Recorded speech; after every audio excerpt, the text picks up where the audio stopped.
Hello বন্ধুরা, নতুন একটা ভিডিওতে তোমাদেরকে স্বাগতম। জগতের ধারাবাহিকের আরো একটি নতুন পর্বে দেখা যায় যে রাস্তা থেকে দিব্যার লোককে পিটিয়ে ধরে এনেছে দুর্গা, আর জানতে পারে তাকে পাঠিয়েছে দিব্যা সেন ডাক্তার শ্রীমতী সেনকে ধরে আনতে। তাকে না পেয়ে তার ছেলেকে ধরে আনতে চেয়েছিল তারা। এদিকে কাকনের আশীর্বাদ হয়ে গেছে আর আজ বিয়ে, এটা দুর্গা শুনে অবাক হয়ে যায়। কেননা যার কারণে তার মায়ের আজ এমন অবস্থা, তার ছেলের সাথে কি করে কাকনের বিয়ে হয়। ওদিকে কৌশিকীকে ফোন করে নানা কথা বলতে থাকে আর বলতে থাকে কোন পরিবারে দিচ্ছেন মেয়ের বিয়ে, কে করেছে।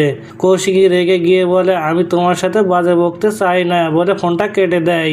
এদিকে কাকনের আর সংকল্পর বিয়ের কাজ শুরু হয়েছে। ওদিকে উৎসব আর তার মা বৈদেহী মুখার্জি ঘরে বসে প্ল্যান করছে কি করে দুর্গাকে খুঁজে বের করবে আর তার থেকে সব সম্পত্তি জোর করে নিয়ে নেবে। পুরোহিত বিয়ের কাজ শেষ করে যেই না সিঁদুর পরিয়ে দিতে বলবে, তখন সেখানে চলে আসে দুর্গা আর বলে এই বিয়ে হবে না। ওদিকে সবাই দুর্গাকে দেখে চমকে ওঠে।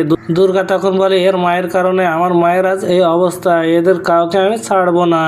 এদিকে এসব হচ্ছে দেখে সেখানে চলে আসে ডক্টর শ্রীমতী সেন। দুর্গা তখন বলে আমি আজ আপনাকে পুলিশে দেব, আপনার জন্য আমার মা একজন অসুস্থ রোগী। তো বন্ধুরা, কি হবে এবার? ডক্টর শ্রীমতী সেন কি সব সত্যটা বলে দেবে যে সবটা করেছে দিব্যা সেন আর উৎসব বৈদ্যনাথ মিলে? তো বন্ধুরা, কি ঘটতে চলেছে গল্পে এবার জানতে হলে আমাদের সাথেই থাকুন। ধন্যবাদ।